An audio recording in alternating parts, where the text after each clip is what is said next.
কেন আমরা নামাজ পড়ব না? কেন নামাজ পড়ব না? রাসূলুল্লাহ সাল্লাল্লাহু আলাইহি সাল্লামের ভালোবাসার দাবি, মহব্বতের দাবি এটা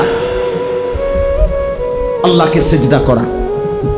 রাসূলুল্লাহ সাল্লাল্লাহু আলাইহি ওয়াসাল্লাম ইন্তেকালের পূর্ব মুহূর্তে আম্মাজান আয়েশা রাদিয়াল্লাহু তাআলা আনহাকে ওনার বুকের মধ্যে মাথা রাখা অবস্থায় নবীজি ইন্তেকাল করছিলেন।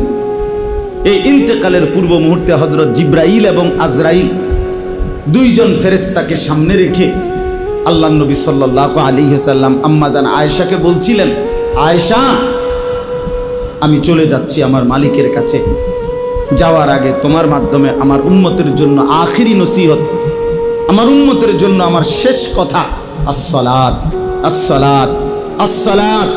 আমার উম্মতকে বইল নামাজ ঠিক রাখতে, নামাজ ঠিক রাখতে, নামাজ ঠিক রাখতে।